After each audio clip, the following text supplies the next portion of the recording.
ஒவ்வொரு வாரமும் விதவிதமான பர்சனாலிட்டிஸை நம்ம இன்டர்வியூ பண்ணிக்கிட்டு இருக்கிறோம்.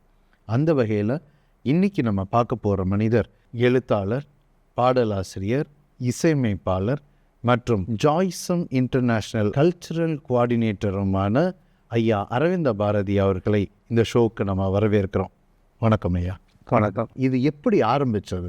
ஏன்னா ஒரு வெற்றியை எட்டுறதுக்கு உடனே ஜம்ப் பண்ணி ஏறிட முடியாது. இது முதல்ல எங்கேருந்து ஆரம்பித்தது? உங்களோட சிறு வயது பருவம் என்ன மாதிரி இருந்தது? அதுக்கப்புறம் ஒவ்வொரு படியாக எப்படி நீங்கள் ஏறி வந்தீங்கன்றத கொஞ்சம் சொன்னீங்கன்னா எங்களுக்கு நல்லா இருக்கும். பள்ளியில் படிக்கும்போது நம்ம ஊரில் நம்ம இருக்கும்போது கிராமங்களில் பல பாடல்களை கேட்போம். அதோட கிராமிய பாடல்கள். இப்போ ஆரம்ப காலத்தில் நாங்கள் இருக்கும்போது தான் இந்த பெரிய குழாய் உள்ள ரேடியோ, அந்த ரேடியோ மூலம் கேட்கும்போது எப்படின்னாக்க திருவிழாக்கள், திருமணங்கள், இந்த விசேஷங்களுக்கு அந்த ரேடியோ போடுவாங்க. ஓகே. அதுவும் இல்லாமல் வானொலி தான் அப்போ அதிகம். இப்போ வானொலி இருக்கும்போது மிக பிரபலமானது இலங்கை வானொலி நிலையம். அப்போ இலங்கையில் இருக்கிறது இங்கே வரைக்கும் கேட்டுச்சா? ஆமாம், நாங்கள் எங்கள் ஊர் சிவகங்கை மாவட்டம். ஓகே. இலங்கைக்கு இதுக்கு 18 மைல் தலைமன்னார்லேருந்து நம்ம ராமேஸ்வரம். அப்போ அங்கே ராமநாதபுரம் சிவகங்கைனா அருகு தானே, சின்ன பக்கம் தானே இருக்காங்க. அப்போ எப்படியாவது 76, 75, 66 இந்த சமயத்தில் பி அப்துல் ஹமீத், ராஜா, புவனரசினி இவங்களுடைய குரல் ரொம்ப கம்பீரமாக இருக்கும். ஒரு குறிப்பிட்ட வீடில் தான் அந்த வானொலி இருக்கேன். அப்பொழுது நம்முடைய வானொலி திருச்சி வானொலியத்தை விட அது பாடல்கள் குறிப்பிட்ட நேரத்தில் போடுவாங்க. அங்கே அப்படி இல்லை. காலையில் பொங்கும் பூங்குழல், நீங்கள் கேட்டவை, அந்தியும் செந்தியும், இசையும் கதையும், ஒளிச்சித்திரம், இப்படி காலையில் 8 மணி ஆரம்பித்தா மாலை 5:58 மணி வரைக்கும் நாங்களாம் பள்ளி போகிறத விட எங்கள் மைத்துனர் பன்னீர்செல்வம் ஒரு வீடு, அவர் வீட்டில் தான் அது ரேடியோ செட்டு எல்லாரும் அங்கே போய் ரூம்ஸு பார்த்து கேட்டுக்கிட்டு இருப்போம். அதில் இருந்து கேட்டு தன்னறியாமல் இசை ஆர்வம் வந்தது. இசை தன்னை அறியாமலே உங்களுக்குள்ளே வந்துச்சு. ஆனால் அதை உங்களுக்குள்ளே அந்த இசையை கண்டுபிடிச்சது யார்? அப்போ இது பள்ளிக்கூடத்தில் நம்ம மழை பெஞ்சால் கிளாஸ் நடக்காது. அப்போ ஏதாவது பாட சொல்லுவாங்க. அப்புறம் நான் பாடுறதுனால தான் மழை வருதா இல்லை? அப்படி இல்லை. அப்போ ஏற்கனவே உள்ளது மழை வரும்போது பள்ளி ஆசிரியர்கள் பாடல் பாடுங்கப்பா, இல்லை என்னமோ விழாக்கள் நடக்கு பாட சொல்லிடுவாங்க. அப்போ நம்ம பாடும்போது எல்லா மாணவர்களுக்கும் தெரியும். எந்த வயசில் இது நடந்திருக்கும்? இதில் நான் பார்க்கும்போது என்னுடைய 6ஆவது படிக்கும்போது ஆண்டுவிழா வந்த உடனே அப்புறம் எல்லாருமே பேச்சு போட்டி, பாடல் போட்டி எல்லாம் நடக்கும்போது சரி பாடல் போட்டியில் என் பேரையும் கொடுத்தாச்சு. அப்பொழுது எஸ்எஸ்எல்சி படிக்கும் மாணவர்கள் அதிகம் பெரிய ஆளுகளாக இருப்பாங்க. அப்போ எல்லாருமே பாட்டு போட்டியில் கலந்துக்கிட்டாங்க.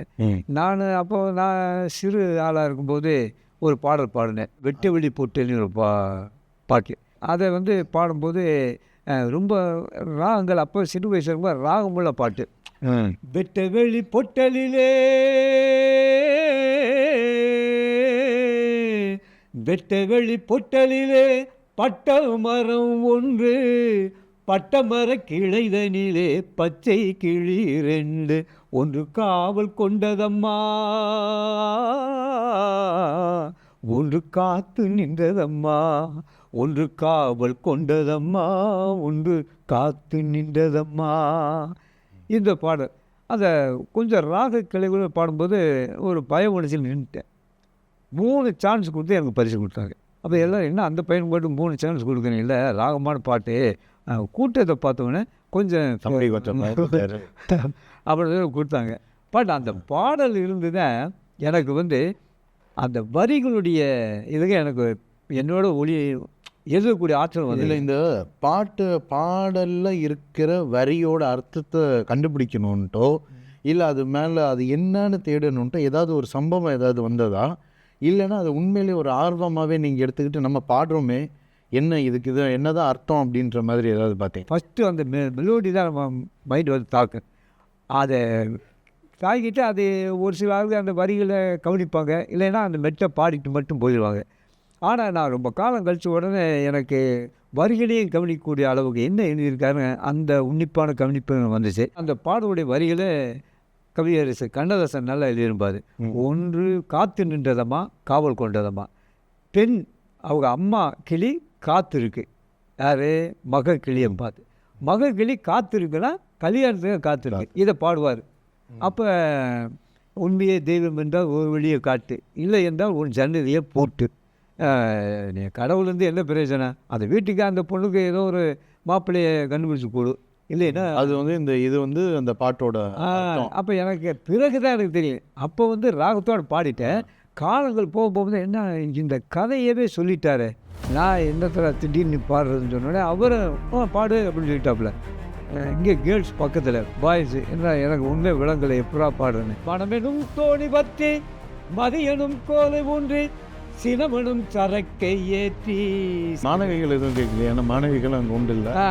கேட்டாப்புல என்ன மறந்து அது ஒரு பெரிய வேகத்தில் பாடினது. பெரிய மான பிரச்சனையா போகுது. நாடோடி யாரு முகம் நான் தானையா, இந்த நாட்டில் உள்ள ஓட்டைகளை சொல்வேன் ஐயா. தட்டி கேட்க ஆள் இல்லாமல் தவிக்குதையா, தர்மம் தலை ஈழா நின்று துடிக்குதையா. சாதி கட்டு தண்ணி தர்றான் வீதியிலே,